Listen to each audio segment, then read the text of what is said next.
बायबलचं पवित्र वचन आपल्याला शिकवतं की परमेश्वराने संपूर्ण जग निर्माण केलं आणि जसा देव प्रकाश आहे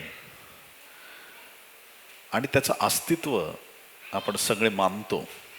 प्रकाश आहे तर प्रकाश आहे, देव आहे तर देव आहे. आणि जर प्रकाश आहे तर जगात अंधकार पण आहे. अंधकाराची कर्म आहेत, सैतान आहे, सैतानाच्या गोष्टी देखील आहेत. Praise the Lord. जसा आपला परमेश्वरावरती विश्वास आहे आणि परमेश्वराच्या सानिध्यात आणि सामर्थ्यात आपण वाढत असताना प्रकाशावर जसा आमचा विश्वास आहे, प्रकाश आहे, तसंच आम्हाला एक गोष्ट कळाली पाहिजे की अंधकार पण आहे. देवाची पवित्र वचनं आहेत, तसंच तंत्रमंत्राची शक्ती पण जगामध्ये आहे, नकारात्मक शक्ती जगामध्ये आहे. पुरातन काळापासून आजपर्यंत प्रकाश आणि अंधाराचं वैर आपल्याला पाहायला मिळतं. सुरुवातीच्या काळापासून प्रकाश आणि अंधकार कधी एकत्र राहू शकत नाही. सत्य आणि असत्य एकत्र राहू शकत नाही. चांगल्या आणि वाईट गोष्टी एकत्र राहू शकत नाहीत.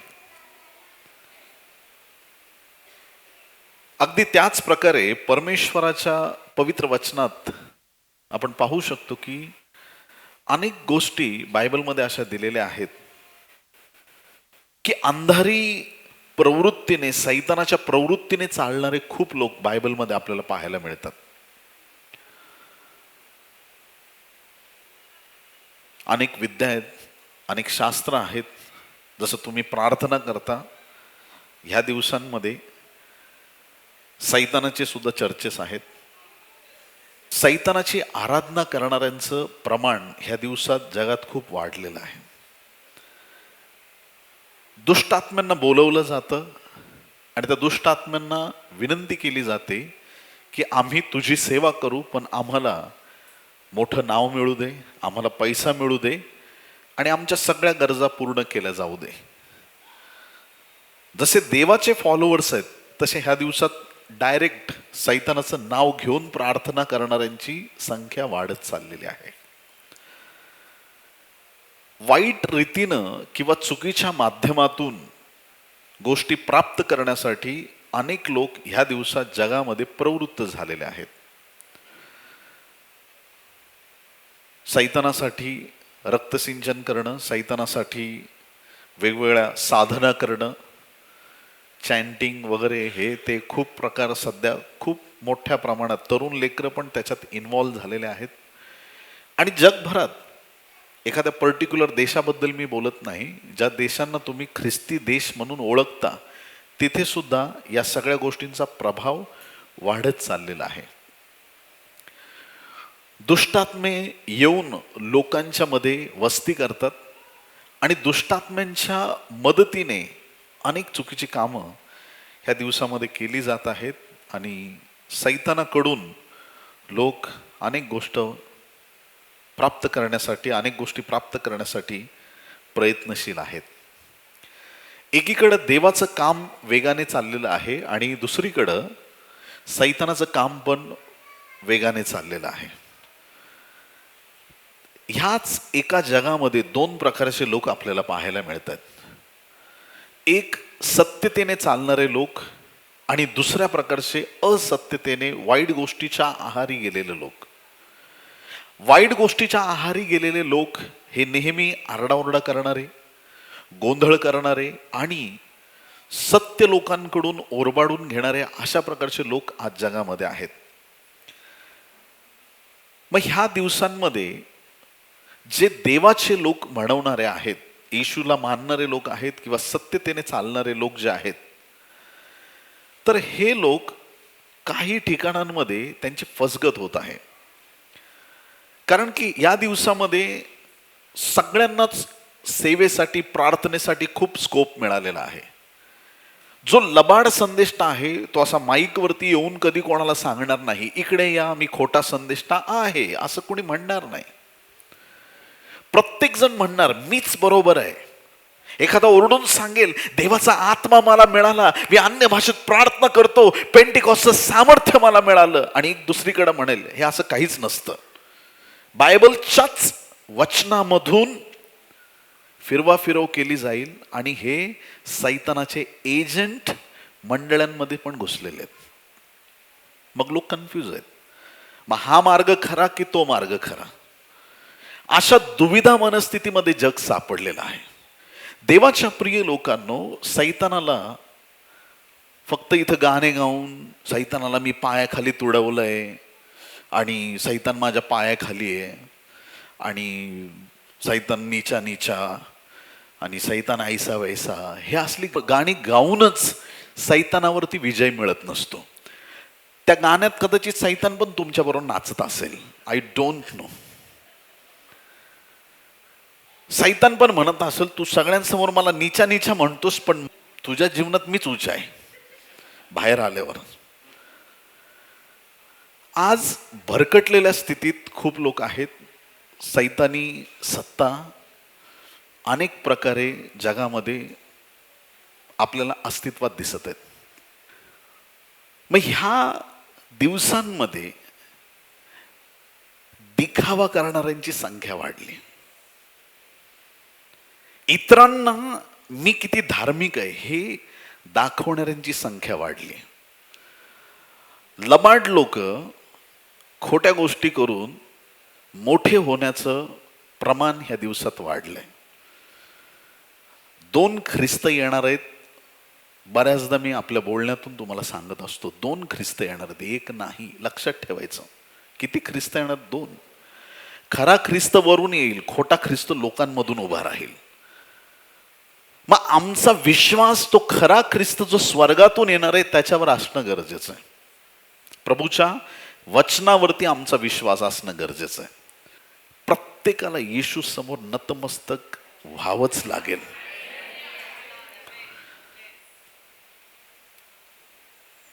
गणना 22:12 मध्ये देवबाप बलामाशी बोलतोय. बलाम कोण? एक असा माणूस ज्याने आशीर्वाद दिला तर आशीर्वाद लागेल, ज्याने शाप दिला तर शाप लागेल. त्याच्या शब्दात पॉवर होती. किती लोक आमेन म्हणतील या गोष्टीला? मोवाबाच्या राजाने त्याला बोलवलं इस्रायल लोकांना शाप देण्यासाठी. बलाम फुल तयारीत आहे, मला जायचंय. पण परमेश्वर त्याला सांगत आहे गणना 22:12 मध्ये, देव बलामास म्हणाला तू त्यांच्या बरोबर जाऊ नकोस. कुणाबरोबर? जे लोक घ्यायला आलेत राजाकडून. व त्या लोकांना शाप देऊ नकोस, इस्रायल लोकांना, कारण ते आशीर्वादित लोक आहेत.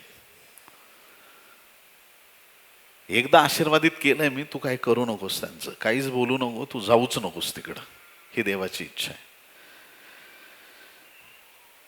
पण 22व्या अध्यायाच्या 21 आणि 22 वचनात पुढे लिहिलंय, बलाम सकाळी उठला आणि आपल्या गाढवीवर खोगीर घालून मोवाबी सरदारांबरोबर गेला. देव काय सांगतोय? जाना मत. वो बोल रहे मैं जाएगा. वो बोलता है मैं जाएगा.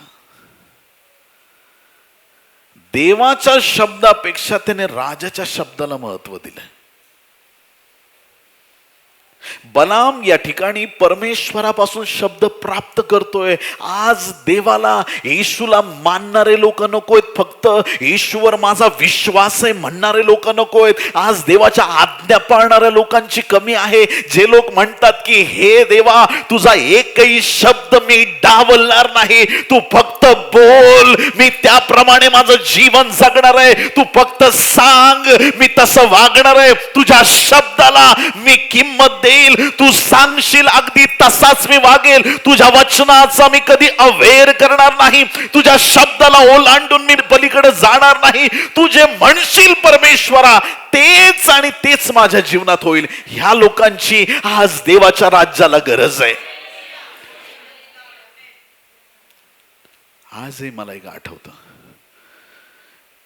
एका मावशीला स्वतःची इच्छाच पूर्ण करायला आवडत होती, देवाची नाही. एकदा अख्ख्या चर्च समोर तिने प्रार्थना केली आणि गडबडून का होईना खरंच बोलून गेली, हे देवा जे काय होईल ते तुझ्या नाही पण माझ्याच इच्छेप्रमाणे होऊन धाडकन खाली बसले. आमेन. जो दिल में है वो जुबान पे आ गए. गलती सबसे होती है, उसके बारे में मैं बात नहीं कर रहा. होईल तर प्याला टळून जाऊ दे, सगळ्यांचीच इच्छा आहे प्याला टळून जाऊ दे, पण त्याच्यानंतर एक महत्वाचं आहे, माझी नाही तुझी इच्छा. त्याची इच्छा महत्वाची. बलामाला परमेश्वराची इच्छा नाही कळली आणि ह्या बलामाने परमेश्वराच्या इच्छेचा अव्हेर केला आणि तोंड घेऊन निघालाय शाप द्यायला. आणि मग गणना 23:23 मध्ये त्याचे डोळे उघडलेत. सगळे त्यांनी प्रयत्न केले, ह्या डोंगरावरून दुसऱ्या डोंगरावरून तिसऱ्या डोंगरावरून शाप द्यायचा प्रयत्न केला, पण त्याच्या मुखातून काय निघाले? आशीर्वाद निघाले. शाप देणाऱ्यांच्या मुखामधून आशीर्वाद निघतील असं करणारा आमचा देव आहे. ज्यांनी तुमच्यासाठी तुमच्या देवासाठी अपशब्द काढले, इथून पुढे त्यांच्या मुखातून चांगले शब्द निघतील असं परमेश्वर या शेवटच्या काळात करणार आहे. तुमच्या जीवनासाठी जो बलाम शाप घेऊन येत होता, परमेश्वर त्याला नतमस्तक करणार आहे आणि परमेश्वर त्याच्या मुखातून त्याचं गौरव प्रकट करणार आहे. ज्यांनी ज्यांनी येशूला चॅलेंज केलं प्रियांनो,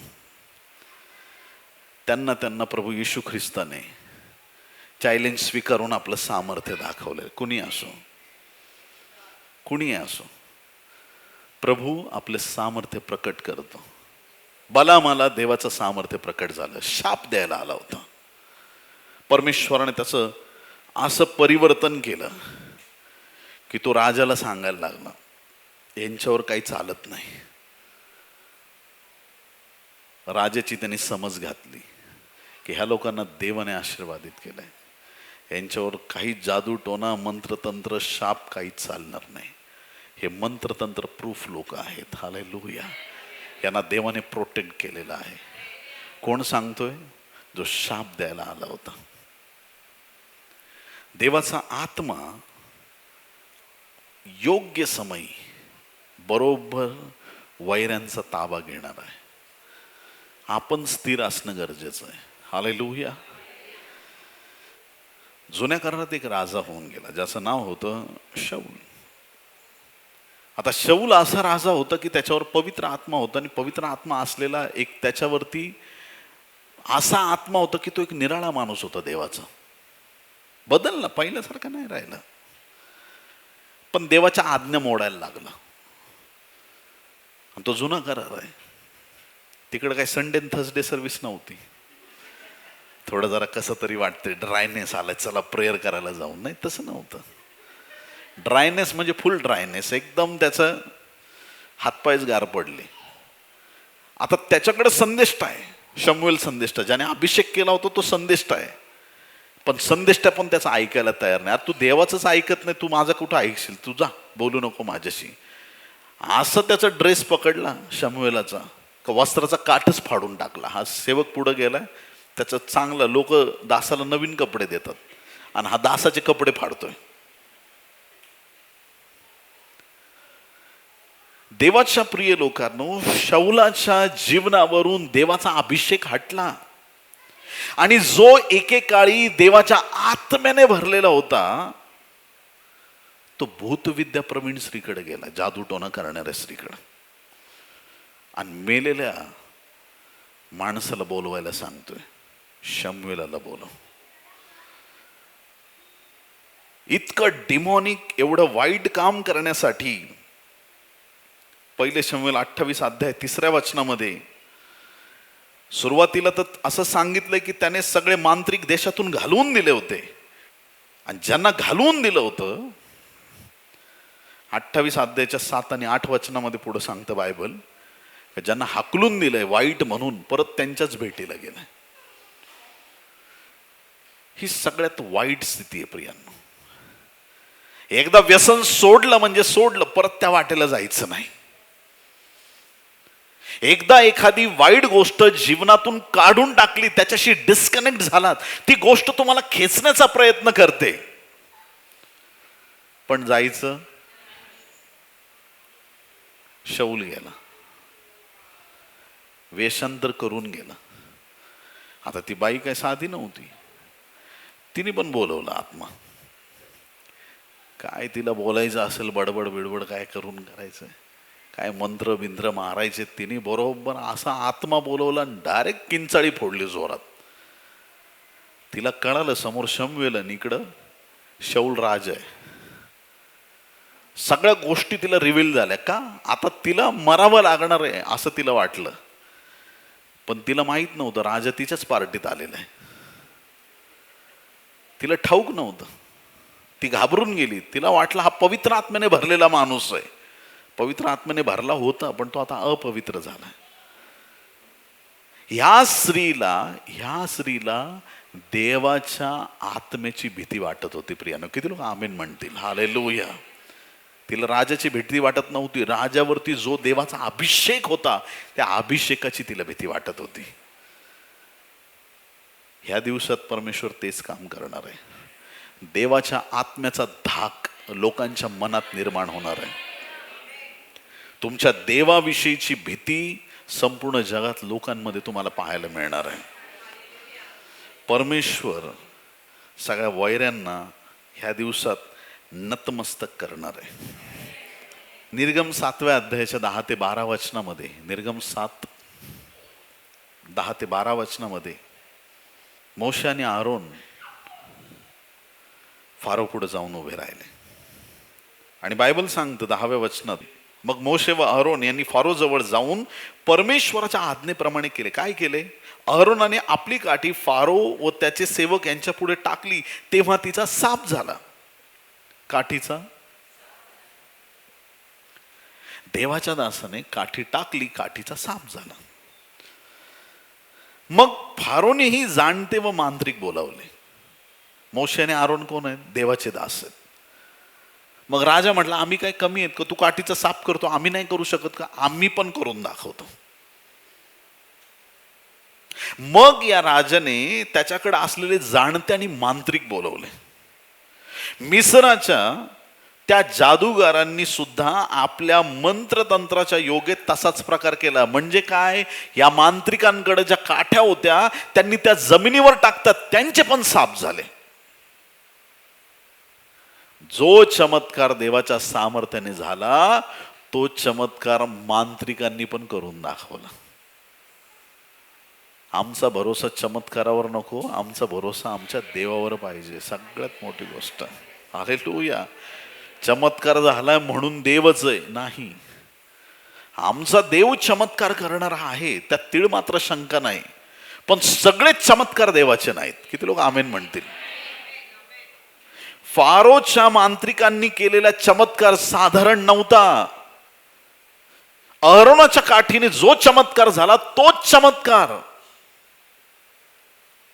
या ठिकाणी पाहायला मिळत आहे. किती अद्भुत गोष्ट आहे. देव पण चमत्कार करतो, सैतान पण चमत्कार करतोय. मग ह्या जगात खूप लोकांनी फारोच्या मागं लागलेत, मांत्रिकांच्या मागं लागलेत. देवाकडे जाण्यासाठी पवित्रता पाहिजे. किती लोक आमेन म्हणतील? शुद्धता पाहिजे. आणि मांत्रिकाकडे गेल्यावर कोई ब्याव. पण ह्या असत्याच्या मार्गाने आजही जग चाललेलं आहे. ते मांडतात, त्या रात्री त्या वेळेमध्ये ती शक्ती जागृत होते. आणि आमचा देव,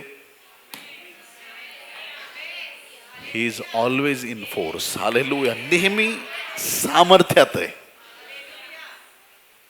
देवाने एकदा जरी, तो कधी करत नाही, एकदा जरी असं केलं ना, सगळे नष्ट होतील. देव कधी झोपत नाही, डुलकी सुद्धा घेत नाही. किती लोक आमीन म्हणणार? सगळ्यांच्या काठ्यांचे साप झाले. पण पुढं असं घडलं की मोशेच्या काठीने बाकीच्या सापांना गिळून टाकलं आले होते काठ्या घेऊन, जाताना नो काठी, नो मॅजिक, नथिंग. एकटाच काठी रिटर्न घेऊन गेला, त्याचं नाव आरोन आहे. जसे आलात तसेच पॉवरमध्ये आलात, पॉवरमध्येच जाणार. Hallelujah, praise the Lord. ती ख्याती आपली. आम्हाला गमवण्यासाठी नाही, फारोच्या मांत्रिकाने गमवलं. काठी गेली म्हणजे पॉवर संपली त्यांची. हालेलुया. त्यांची मंत्रतंत्राची शक्ती फेल ठरली.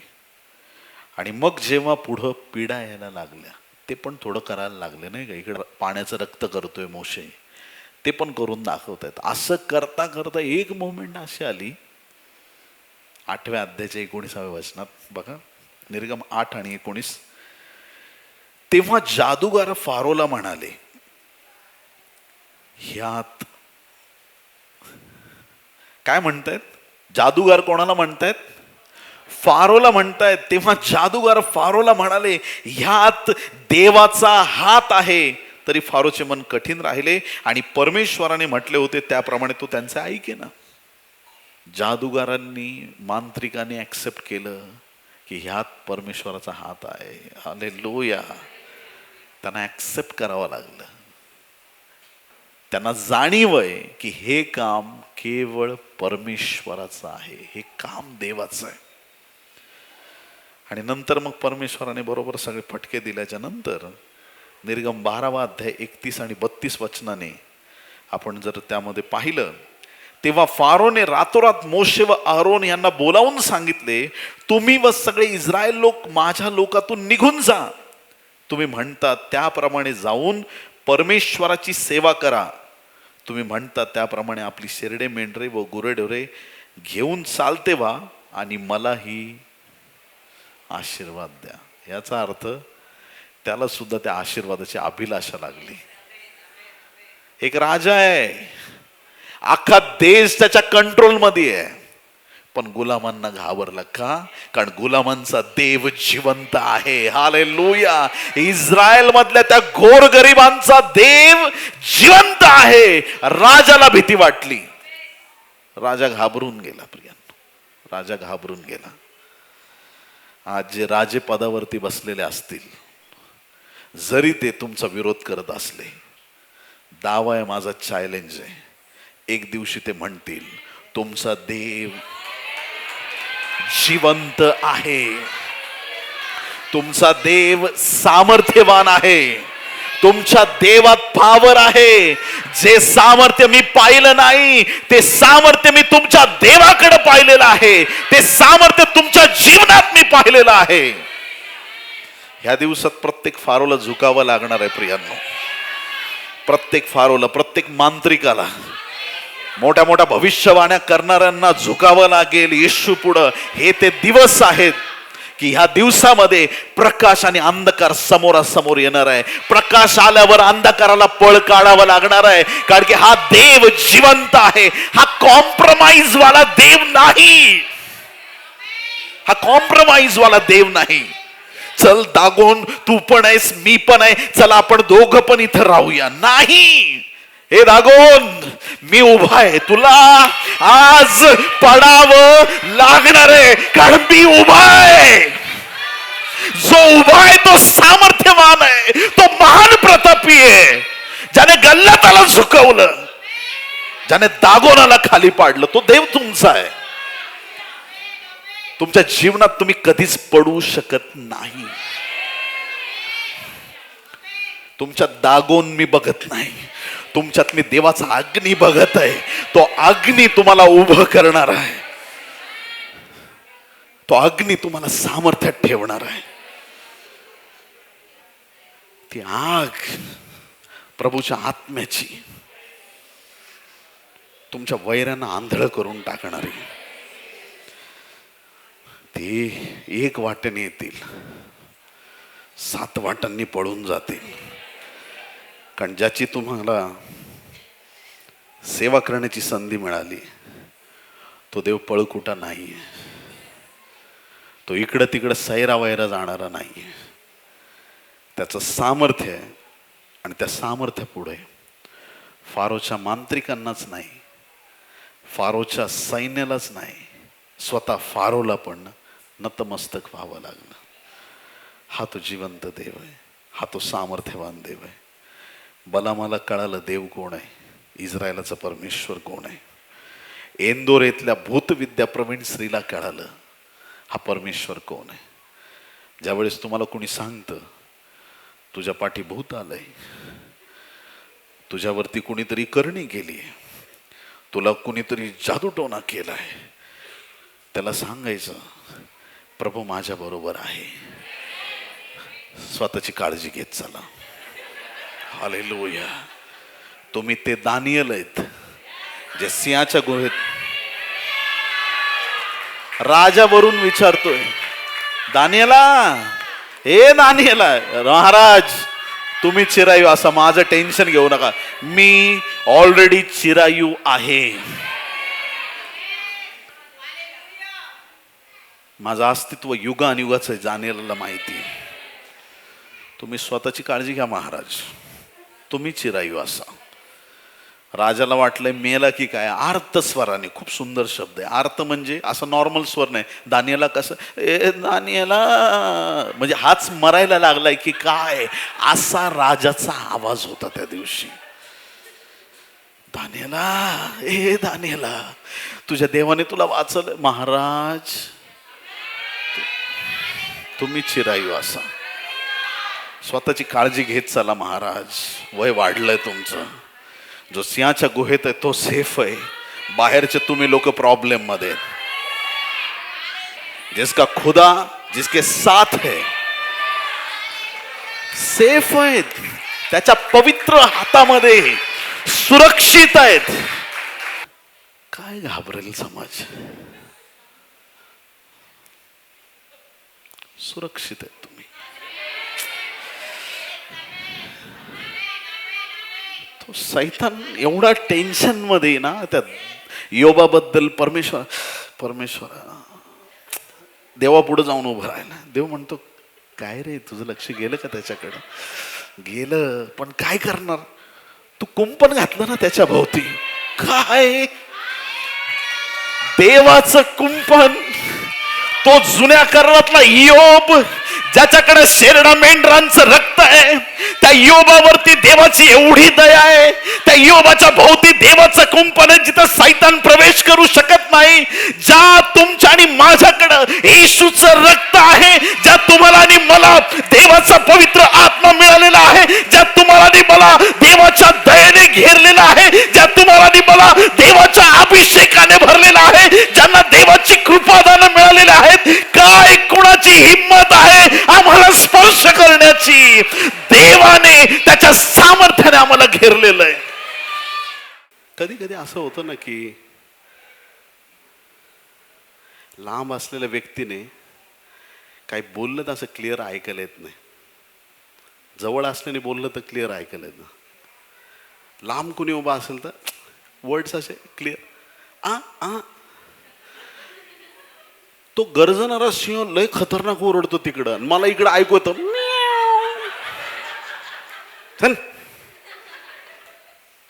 तो लांब आहे, जवळ नाही येऊ शकत, कारण इथं देवाचा अग्नी आहे, इथं देवाचं सामर्थ्य आहे, इथं देवाचा प्रतापी हात आहे, इथं देवाची बरकत आहे, इथं देवाची कृपा आहे. या सामर्थ्यामध्ये तो सैतान प्रवेश करूच शकत नाही.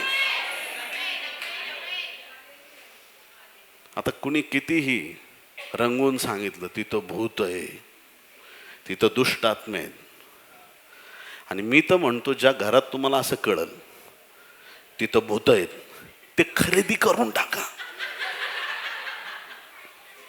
मला बोलवा रिबिन कापायला. त्यांना म्हणा खूप भूत आहेत का? बापरे, एवढं पैसे नाही, कमी करा. किती रुपयाचं? 1 करोड 50 मध्ये देऊन टाक. 50 लाखाचे 25 मध्ये देऊन टाक.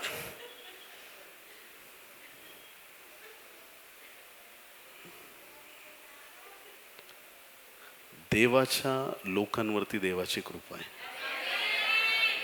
आणि जिथं प्रभू आहे जवळून पण फिरकू शकत नाही.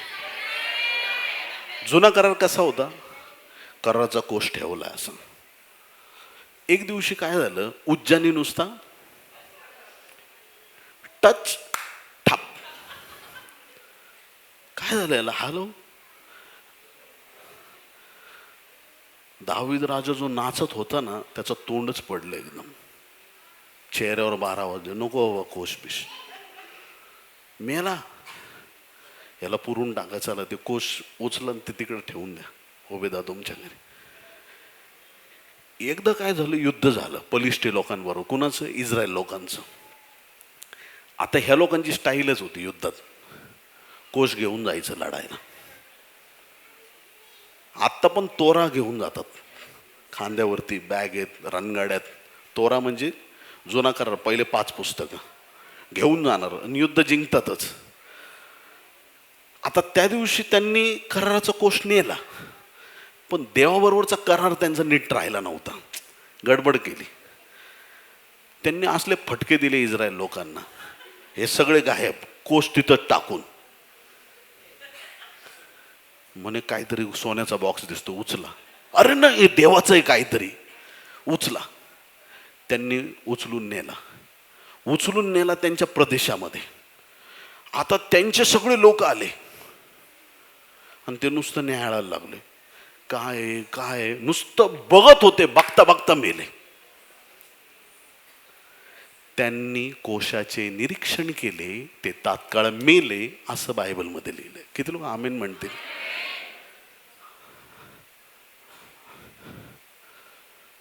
त्या कोशात काय होतं? दगडी पाट्या, मानण्याचं पात्र आणि अरुणाची काठी. ह्या मिरॅक्युलस देवाच्या सामर्थ्याच्या 3 गोष्टी आहेत. ह्या 3 गोष्टी ज्याच्यावर देवाची उपस्थिती होती, देवाचा हात लागला होता, त्या दगडी पाट्यांना उपस्थिती होती, त्या उपस्थितीला निहाळू नाही शकत. पेंटिकॉस्टच्या दिवशी तीच उपस्थिती. कुणी आमच्याकडे वाईट नजरेने बघितलं, देव म्हणाल बघ बघ.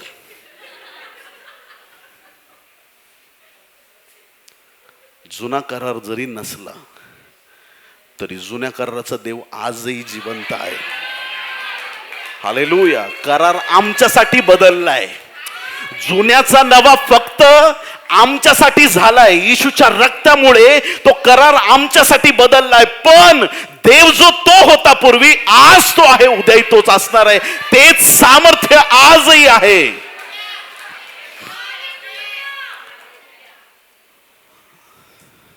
देवाच्या प्रिय लोकांना, फारोच्या मांत्रिकांना फारोला कळालंय, हे इस्रायल लोक कसेही असो, पण त्यांचा देव मात्र सच्चा आहे, सामर्थ्यवान आहे. हरला फारो. नबुकदनेस्सर नावाचा राजा होता. यहुदावरती आक्रमण केलं. पण ते लोक इस्रायली गुलाम वगैरे करून घेतले. 10,000 घेऊन गेला लोक. 2-3 टप्प्यात मंदिरही पाडून टाकलं आणि सगळंच काबीज करून घेतलं. आता ज्यावेळेस तो या लोकांना गुलाम बनून आपल्या इथे घेऊन गेला, त्याला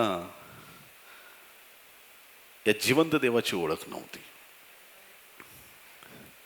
आता नेताना त्याने फक्त साधारण लोक नाही नेले, नेताना त्याने काही अभिषिक्त पण लोक नेले होते. Hallelujah, praise the lord. कोळसे किती असो, एखादा जरी विस्तव असला ना, काम फिट आहे. एखादा विस्तव पाहिजे फक्त त्याच्यात. हालेलुया. कोळसे किती पण घेऊन जा, ट्रकच्या ट्रक घेऊन जा, पण एक थिनगी घेऊन गेला ना बाबा, तुझ्या इथं आगच लावणार. बस एक थिनगी घेऊन जा बस. त्याच्यात त्याने तेच केलं. उचललं दानियेला. आता ज्यावेळेस दानियल 2:27 आणि 28 आपण पटकन वाचूया. दानियल 2:27-28. दानियलाने राजाला उत्तर दिले की महाराजांनी जे रहस्य विचारले आहे ते ज्ञानी, मांत्रिक, ज्योतिषी व दैवज्ञ यांना महाराजांना सांगता येणार नाही. कोणाला सांगता येणार नाही? ज्ञानी, मांत्रिक, ज्योतिषी, दैवज्ञ यांना सांगता येणार नाही. राजाला स्वप्न पडलंय आणि राजा पण एवढा खतरनाक आहे. माझ्या स्वप्नाचा अर्थ सांगा, एवढ्यावर नाही थांबत. काय सांगा? स्वप्न पण सांगा. लय भारी राजा होता नबुकदनेसर. तुमच्या मुलाचे नाव नबुकदनेसर ठेवू नका. नबुकदनेसर राजा असा राजा होता की लोकांना त्यांनी बोलवलं आणि बोलला की तुम्ही वेळ टाळत आहात, तुम्ही नुसता अर्थ सांगू नका. सगळे मांत्रिक बोलले, महाराज स्वप्न तर सांगा, पुढचं आम्ही सांगतो. नाही नाही, तुम्ही लबाडच सगळं, तुम्हीच स्वप्न सांगायचं माझं आणि तुम्हीच अर्थ सांगायचं. आता ज्ञानी लोक त्याचा अर्थ लावू शकतात, मांत्रिक लोक पण मंत्रतंत्राने काही करतील. पण दानियेलाला हा कॉन्फिडन्स आहे, त्याला इतका विश्वास आहे देवावरती का हे जे काम तू सांगतोयस हे तुझ्या ज्ञानी, मांत्रिक, ज्योतिषी आणि दैवज्ञ यांना जमणार नाही. जे देवाच्या आत्म्याने होईल ते काम ह्या बाकी गोष्टींना जमणार नाही. जसं सुरुवातीलाच मी सांगितलं की आज जगात काय होतंय, परंतु त्या चुकीच्या शक्तीकडे झुकण्याची आम्हाला गरजच नाही. आमच्या देवाकडे एवढा मोठा साठा आहे, तिकडं वळण्याची किंवा त्याच्याकडे पाहण्याची सुद्धा आम्हाला गरज नाही, त्याचा विचार करण्याची पण गरज नाही.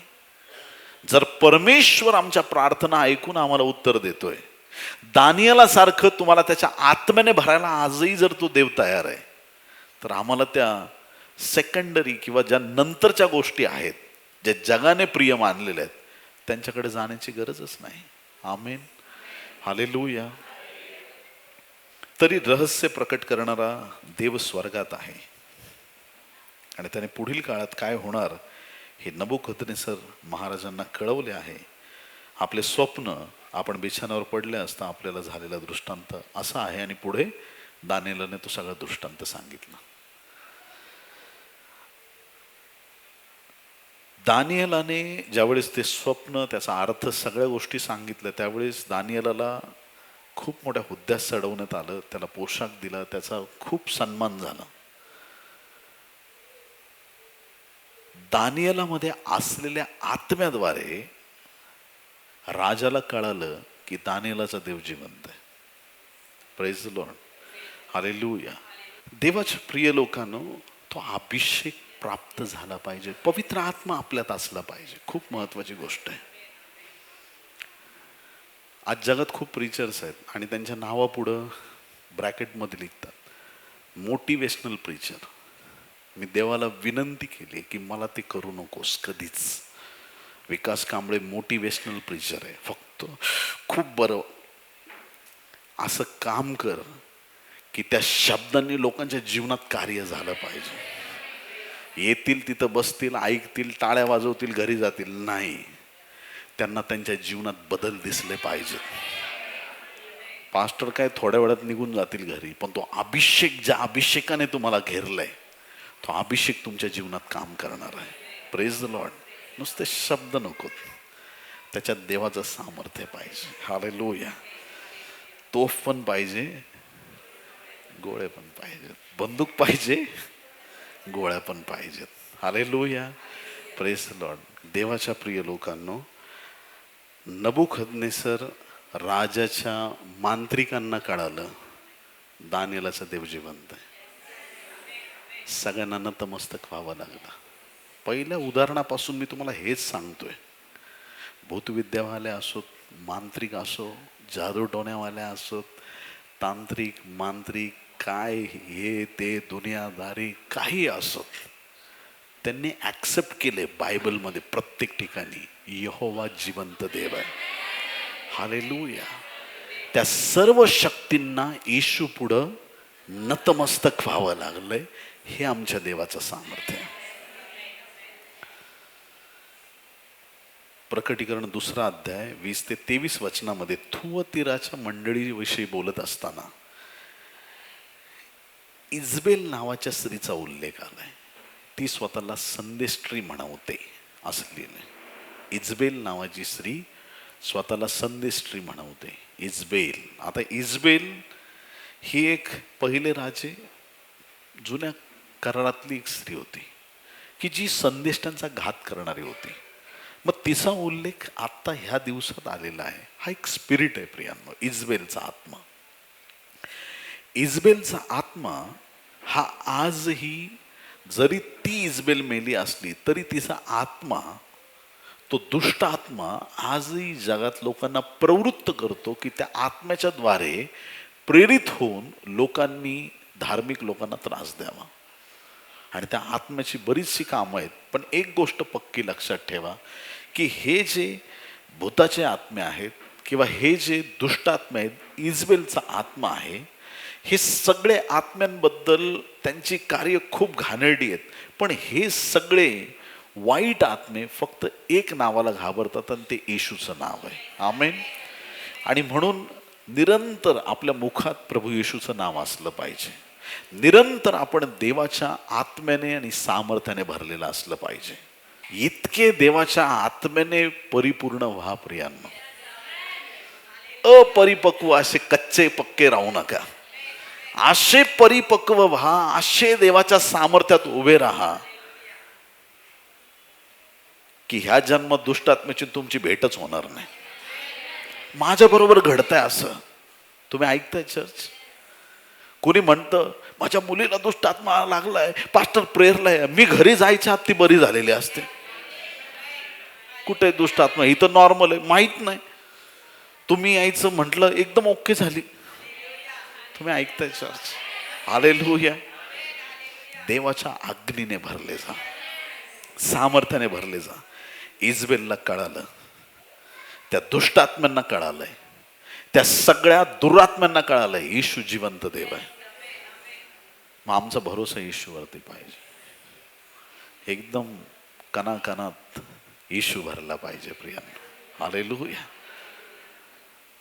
कन्फेशन पण करू नका. नुसतं थोडं गुडघ्यात चमक भरली, आता तुला उड्या कोणी मारायला लावलं, लगेच म्हणणार माझा गुडघा सैतानाने धरलाय. इथूनच सुरुवात आहे. सैतान म्हणतो मला नव्हता भेटला, आता भेटला तू बोलल्यामुळं. चला घे गुडघ्याचा ताबा, पकड रे गुडघा. माहित नाही खांदा खूप दुखतोय, सैतानाने ताबा घेतलाय खांद्याचा. अरे तू पवित्र आत्म्याचं मंदिर आहेस. कसा ताबा घेईल? डोक्याच्या केसापासून पायाच्या नखापर्यंत तुला देवाच्या आत्म्याने भरलेलं आहे. ज्या येशूला मंदिराच्या आवारात, मंदिरात नाही हा, मंदिराच्या कॅम्पसमध्ये हे मंदिर आहे, मंदिराचा आवर बाहेर आहे, त्या आवारात बिझनेस केलेला चालत नाही. बिनकामाच्या गोष्टी तिथं चालत नाही. मंदिराच्या आत चालतील का? ज्याला गॅरंटी आहे माझ्यामध्ये पवित्र आत्मा आहे, त्याला आज नंतर सावल्या दिसणार नाही, त्याला आज नंतर भूताची भीती वाटणार नाही. जेवढे मांत्रिक आहेत, जेवढे लोक आहेत ते बायबलमध्ये, जेवढे पण दुष्ट प्रवृत्तीने प्रवृत्त झालेले होते, त्यांनी ऍक्सेप्ट केले येशू जिवंत देव आहे. त्यांनी ऍक्सेप्ट केलं यहोवा जिवंत आहे. एक शेवटचं अजून एक उदाहरण सांगेन. शिमोन जादूगर. कोणता जादूगर? शिमोन जादूगर. खूप भारी जादूगर होता. इतका भारी जादूगर राहायचा म्हणजे लिटरली त्याच्या जादूगिरीने नगरातले सगळे लोक थक्क झाले होते. काय जादू आहे, देवाची शक्ती म्हणतात तो हाच असेल. इतकी त्याची जादू भयंकर होती आणि अख्ख्या लोकांना त्याने इतकं इम्प्रेस केलेलं होतं आणि सगळे त्याच्याबद्दल खुश होते. काय जादू, ह्याच्यासारखा माणूसच नाही. फिलिप एक दिवशी तिथं आला. Praise the Lord. फिलिप कोण आहे? देवाच्या आत्म्याने भरलेला व्यक्ती. जादू आणि मिरॅकल, चमत्कार ह्याच्यात फरक आहे. जादू म्हणजे हात चालाकी. इकडं तिकडं काही गोष्टी करणे, आहे की नाही, काही हातचलाकीने गोष्टी करणे, स्वतःचं विजडम वापरणे, हातचलाकी दाखवणे, ती जादू आहे. पण मिरॅकल म्हणजे त्याला जादू म्हणत नाही. मिरॅकल हा एक वेगळा प्रकार आहे. जे अस्तित्वात नव्हतं ते निर्माण होणं म्हणजे तो मिरॅकल आहे. त्याच्यात दैवी हस्तक्षेप आहे. फिलिपाकडं देवाचा आत्मा आहे आणि फिलिपाकडं असलेल्या या देवाच्या आत्म्याच्या सामर्थ्यावरती परमेश्वराने अद्भुत काम केलं. प्रेषित 8:13 मध्ये बायबल सांगतं, प्रेषित 8 आणि 13, स्वतः शिमोनानेही विश्वास धरला व बाप्तिस्मा घेऊन तो फिलिपाच्या सहवासात राहिला. कुणी बाप्तिस्मा घेतला? कोण होता हा? विषय संपला. ह्या दिवसात जादूगार लोक बाप्तिस्मा घेतील. जे तेव्हा घडलं ते आता ह्या दिवसात परत घडणार आहे. किती लोक आमेन मांडणार आहेत? हालेलुया. नुसते तोप बनवू नका, गोळे पण बरोबर राहू द्या. फिलिपासारखं बनायचंय, सामर्थ्यवान बनायचंय आणि आपल्या देवाने दिलेलं जे सामर्थ्य आहे त्या सामर्थ्यात टिकून राहायचंय. ह्या गोष्टी आम्हाला ह्या दिवसात देवाचं गौरव प्रकट करणाऱ्या होतील. ज्या शिमोनाकडे लोक पाहून आश्चर्य करत होते की देवाची शक्ती हा आहे, तिथं काय घडलं? स्वतः शिमोनानेही विश्वास धरला व बाप्तिस्मा घेऊन तो फिलिपाच्या सहवासात राहिला आणि घडत असलेली चिन्हे व महापराक्रमाची कृत्ये पाहून तो थक्क झाला. आमेन, हालेलुया. हे प्रभूचं सामर्थ्यवान वचन आहे. देवाला जादू टोण्याचा वीट आहे. कान उघडे ठेवून ऐका. अनुवाद 18 अध्याय 11 वचन. अनुवाद 18 आणि 11. वशीकरण करणारा, पंचाक्षरी, छाछू करणारा अथवा मृतात्म्याला विचारणारा असा तुमच्यापैकी कोणी नसावा. आमेन. यशाया 8 अध्याय 19 वचन. यशाया 8 आणि 19. ते तुम्हाला म्हणतील भूतवैद्यांना व छाछू करणाऱ्या मांत्रिकांना विचारायला जा. कितीतरी वेळा असं होतं, लोक प्रार्थना करतात, देव उत्तर देत नाही. माझ्या बरोबर असं कधी कधी होतं. मी प्रार्थना करतो पण देवाकडून उत्तर प्राप्त होत नाही. मग आता देवाकडून उत्तर प्राप्त होत नाही, त्यामुळं काही लोक दुष्टात्म्यांना विचारायला जातात. असं देवाला चालत नाही. तुम्हाला कोणी सल्ला देईल, अरे जाऊ दे, आता किती दिवस येशूकडे जाशील, हे बाकीचे रस्ते आहेत ना, हे असं आहे ना. पण बायबल सांगतं या ठिकाणी, ते तुम्हाला म्हणतील भूतवैद्यांना व छाछू करणाऱ्या मांत्रिकांना विचारायला जा. तेव्हा म्हणा, लोकांनी आपल्या देवाला विचारू नये काय? जिवंतांसाठी मेलेल्यांना विचारावे काय? जिवंत कोण आहे? आपला परमेश्वर आहे. त्याच्याकडं आम्ही विचारायला गेलं पाहिजे. अन्य कुठल्याही गोष्टीकडं आम्ही वळू नये, ही आमच्या देवाची आमच्यासाठी इच्छा आहे. आमेन. आणि आता शेवटचं एक वचन मी वाचतो, जे परमेश्वर लवकरच आपल्या देशामध्ये पण करणार आहे. आमेन. वाचूया. प्रेषित 19 अध्याय 18 आणि 19 वचन. Act chapter 19 versus 18 and 19. प्रेषित 19, 18, 19.